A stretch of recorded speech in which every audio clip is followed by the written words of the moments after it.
Good morning. How are you? Good morning, and so I good am, today. yes, I am so excited to have you on here today. For those of you who do not know, this is Carl Carter Jr. He's the son of Beverly Carter. And I'm sure you guys have heard the story back in 2014. Unfortunately, she had lost her life to the hand of these horrible people that pretended to be clients. And I had the honor of meeting him recently. And I have to say, first of all, you just blew me away with who you are as a person and how you are handling the situation and all of the amazing things that we got to hear about her. Right? We heard the story and everybody thinks, oh, that's so tragic, but you don't really see the human side of it and the family and just how you're handling everything. And so I am so thankful for you to come here today to kind of just share her story, but also shed light on our industry. Right? There's a lot of things that I think we don't pay attention to, or we brush it under the rug. We like to make everything look like sunshine and rainbows all the time. And there's some things that we really have to be concerned with out there. So thank you so much for coming, and kind of let you just kind of take it from here at first. Right. Well, thank you, and hello to everyone. So thankful that you're with us. So thankful that not only you kind of dedicated to your career enough to learn from the amazing Jen, but also that you would listen to us talk about safety, which is not necessarily the sexiest of topics. But I will tell you, it is very much an honor for me to be here and to share with you this sweet lady, my sweet mom. As Jen said, she was an agent. I'm coming to you from the great state of Arkansas, and she was an agent here in the Little Rock area, and she made real estate look easy. And I now, growing up as a real estate kid, I said I never wanted anything to do with the business because it looked too hard and then just a lot. And here I sit with my license now, so have even more of an appreciation for my mom.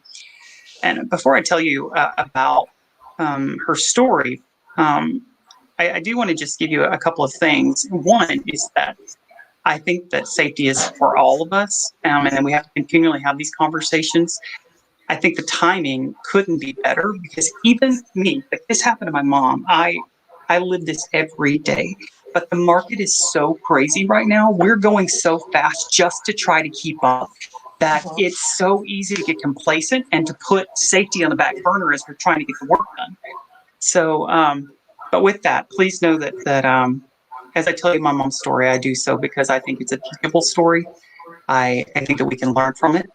And do want to give you the heads up that parts of her story are upsetting to some. And so please know that's not our intention, and it's never our intention to spread fear, paranoia. It's to help you. And but with that, I'd like for you to just imagine and kind of put yourself in my mom's shoes. Imagine that today you began hearing from a new buyer lead, and it's a husband and wife. You're talking to them on the phone. You're having text back and forth with them. And then you also get their email address and begin corresponding with them that way. And you go through your process. My mom's process is that she had a paper client profile form that she filled out on everybody. She kept a paper file. And a little funny because I called her a dinosaur for doing that. Now I find myself still very dependent upon my paper files. But she filled out this form, and it identified who the buyers were, the type of home they were looking for.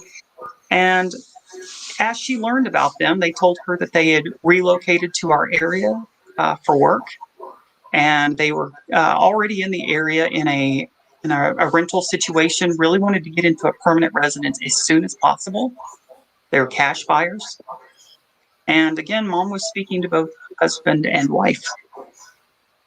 And even down to the filling out of that form, and which really, even to see that folder that my mom built on these people posing as clients, she had no idea that everything she was writing down, everything she was being told, was a lie. The names, of course, were made up. As she interacted with them on the phone number that they provide that she was seeing come up on her phone was a spoof number. They'd used an app that hid their true number, And I think that we're all kind of used to that now with telemarketers and solicitation, and you almost can't trust a phone number at all anymore to determine the locality of someone. And then just kind of as a reminder to all of us today that not only do we have to, we can't necessarily trust the phone number, but any of us with about a minute of time on our hands can go and create an email account with any name. And so these people had done just that. And so, my mom had no idea, of course. And as she went into the MLS and set them up for, the notification of properties that match their descriptions, and as she went around talking to other agents in the office about, hey, this is the type of property, that my clients are looking for. If you see anything, please let me know. What we do every day to provide great service to those that we have the opportunity to help buy or sell a home. And so, I always joke that, God bless those that are married to real estate agents, because whether they like to or not, or want to or not, they have to hear the ins and outs of every transaction we worked on. And my dad was no exception. He knew everything, as I've told you just now. He had lived that. He knew that my mom was working and trying to find them a home, but was struggling to find them a home that they were even interested in showing or seeing. And, all the while not realizing the reason why they were being so choosy was because they weren't shopping to buy a home. They were shopping for the perfect place to get her a loan so that they could kidnap her, so that they could hold her for ransom, and, get all of this perceived wealth from her. And to that point, I think, it's an uncomfortable truth, but I think it's one that we all have to face. And that is that my mom was targeted for reasons that apply to every single one of us that are real estate agents, or even otherwise, really anyone in this industry. There is a perception among a lot of people that, anyone in this industry is just wildly rich. And, I certainly hope and that everyone listening to this today, you are, either riding around in your luxury car or coming to us from your mansion. But for some folks like me, that hasn't quite happened yet. And so, but what we have to keep in mind is, regardless of what we have in our checking account, we are at kind of at risk. Not only because we work alone, but because those that might want to take from us see us as an easy target and one that is so wildly rich. My mom was perceived to these truly, like, to quote these bad guys, they perceived her to be so rich that they would get enough money to never have to work again. And that simply wasn't true. But regardless of if it was or not, how they made that decision that was based upon publicly available information for real estate marketing, which was minimal. It was just sales volumes, high five, mainly from our brokerage. We're proud of, this agent for sales volume in a month. And then we know from investigators looking on their laptop that they went to Google, they went to Facebook, and they went to online county property records to search out my mom to find out the value of the home that she lived in. And so based upon just what they saw from a public view, they built this scenario that she would be their means to this amazing life, as disgusting as it is. And so they, as mom began to, work with them, they eventually reached out about a specific property that they wanted to see. They had found the home that they could commit their crime.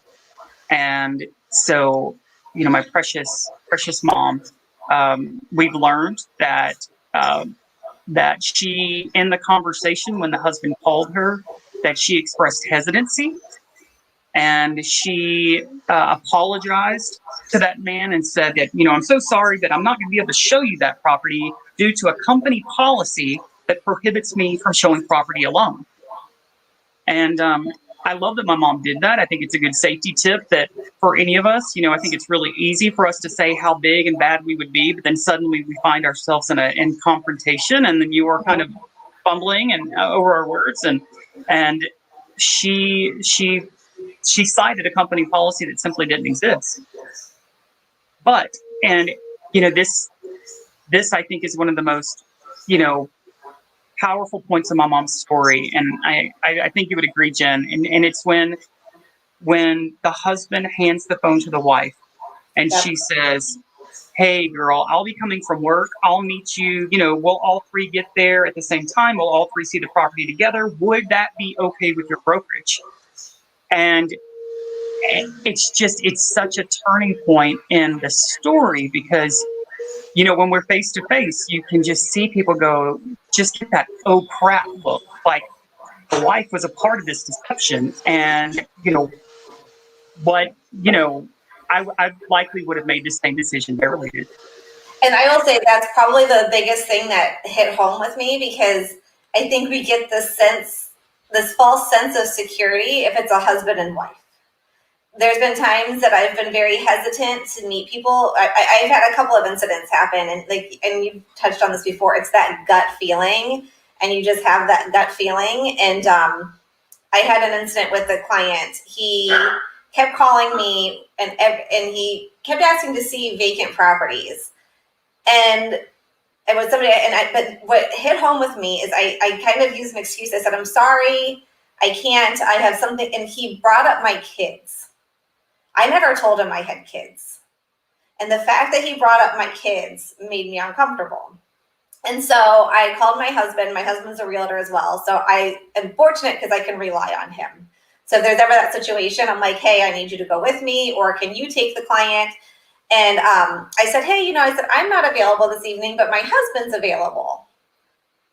"It's okay. I can do it another day." Every time I suggested my husband go instead of me, he wouldn't do it. But I think but right there what you said, if he would have said to me, "Well, it's fine, my wife will meet us there," I probably would have went. My guard would have went down and I would have went. Yeah, absolutely. Absolutely. And, my sweet mom, she agreed, to meet them at that property that day. And, when the day came and, there's so many details about that specific day that I think that just really sets the tone of it being just a good, normal, pre-COVID day in real estate. And, she got to the property, she got there early, and then suddenly she finds herself in a situation where the husband's there and the wife begins to text my mom that she has gotten caught up at work. And because there were so few photos online, if my mom would be so kind to continue with the showing and to, as she toured the property with the husband, take photographs, text them to the wife, and be available to the wife for questions about the house. And it would be as though the wife was there on the showing digitally. And, to the point that you made just now, it's like, I know I wasn't there with my mom, but I know that she was in a very uncomfortable spot, and she had a decision to make. And I just have no doubt that there was just that stomach, just that gut, just saying, "Gosh, this isn't what we agreed to." Yep. And but my sweet mom, she proceeded with the showing, and she did take pictures of the property as she toured it. She texted them to the wife. The wife was texting my mom questions. The wife was very much an active participant in the planning and the execution of this awful thing, and which furthers the point of us all checking our biases at the door about what a bad guy looks like and what one doesn't. Mm-hmm. And it was during that showing when my mom, she was taking a picture of a bedroom, and this awful man declared she was about to have a very bad day. From behind, he caught her by surprise and with a taser, and he tased her, and he used tape, and he went outside and got in his car, and he backed it up to the house, and he took my mom away in the trunk of that car. And, you know,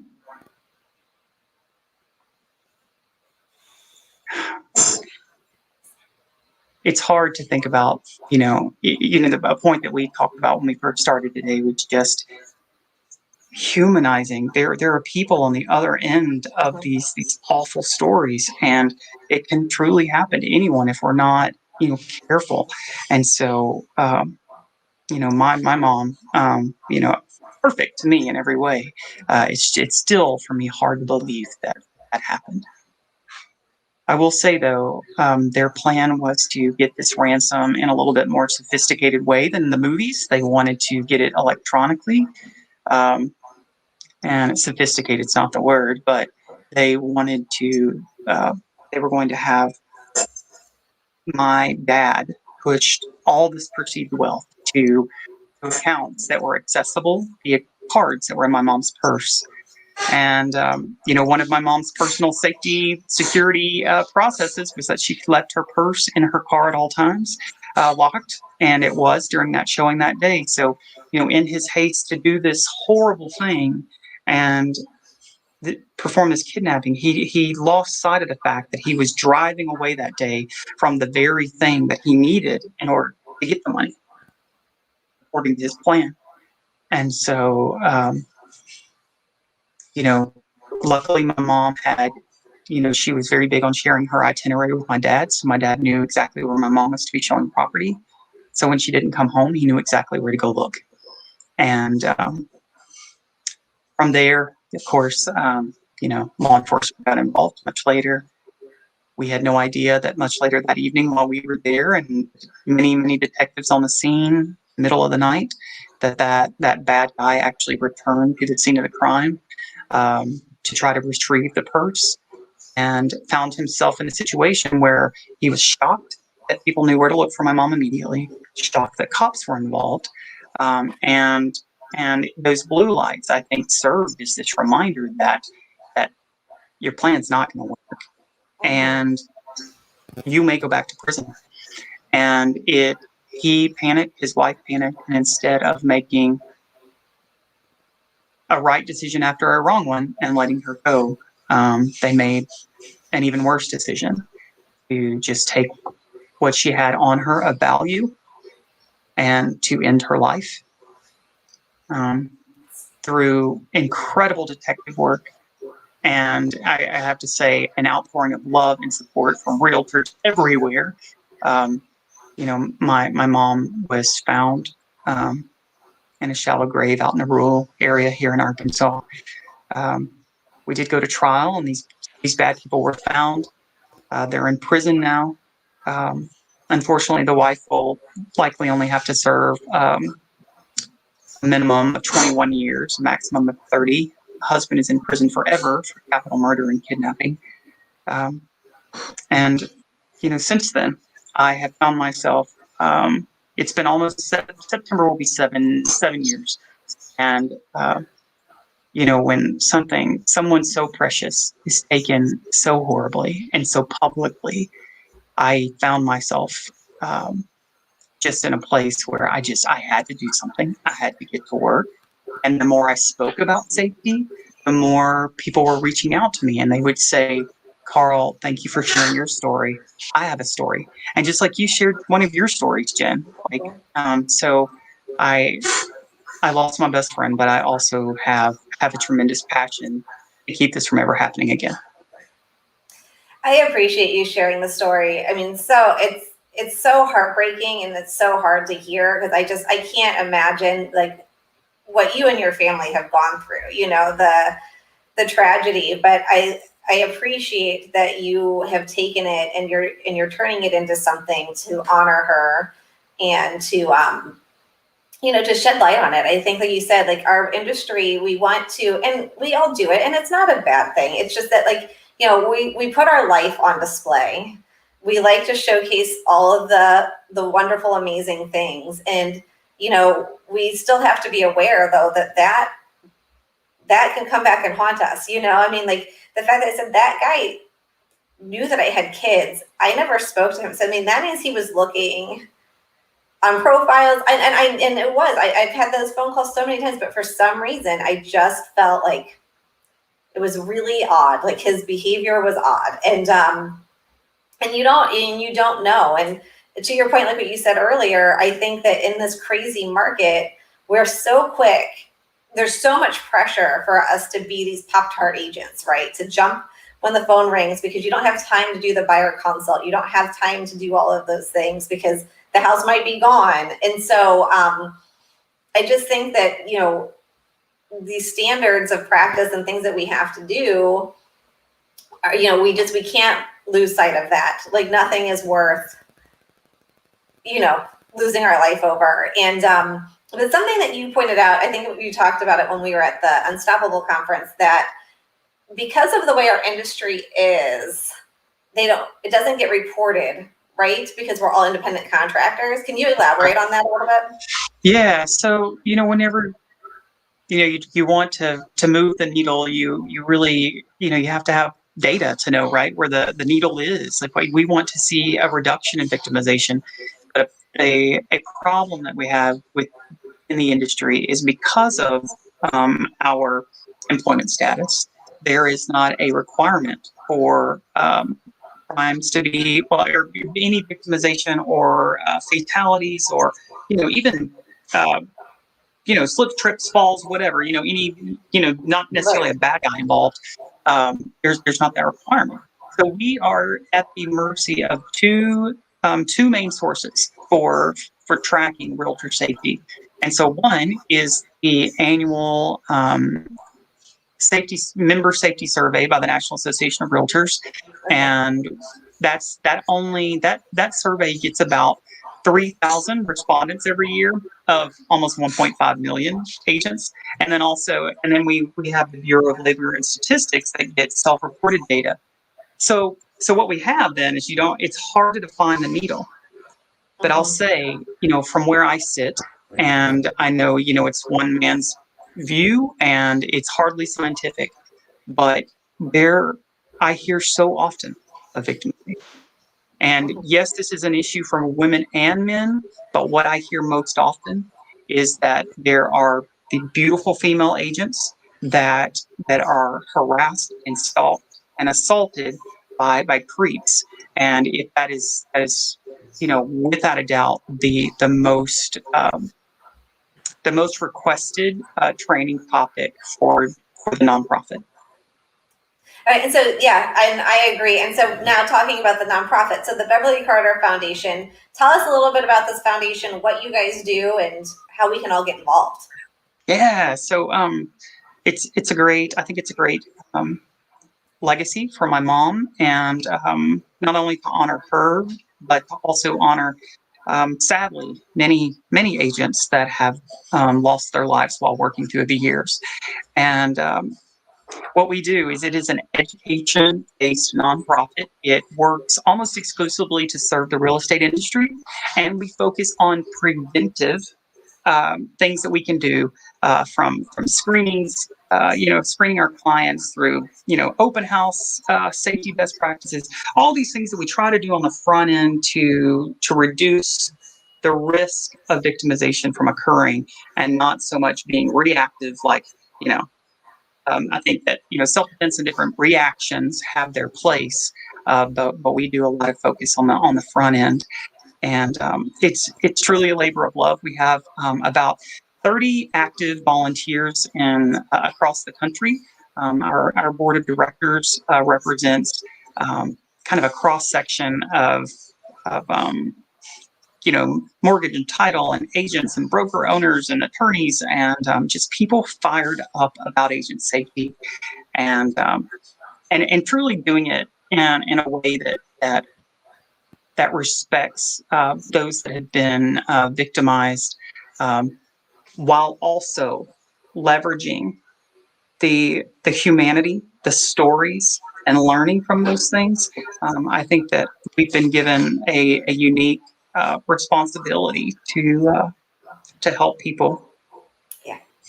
Well, I like I said it, multiple times now. I just appreciate you so much for sharing her story. I think that it's extremely brave. I don't know if I could get through telling the story how you do, because like the first time I heard it, I was a mess. I was like, because like I said, you hear it, and you're like, oh my gosh, that's awful, but you just don't realize, like, I think really hearing the story, I was like, I would have made the same decision. I honestly would have made the same decision, and it is so scary to think how easy it is to, we feel pressured to please, right? We're in the service industry. We don't want to let somebody down, and that, wanting to go above and beyond for our clients all the time is sometimes what is a fault of ours. And so I think that we have to realize that. And so I absolutely appreciate your time. I know you've had a crazy day with everything going on in your house. So thank you so much for still jumping on this call with us. I mean, with me, I just love it. I love, that you're turning, you're just an incredibly inspirational person. You're turning something that's so tragic into something so positive for our industry and for all of us. And so I really appreciate you and what you're doing. And if anyone is involved, you can get involved at the BeverlyCarterFoundation.org. So get involved, support this. This is something that, affects all of us in this industry. So thank you again so much. Thank you.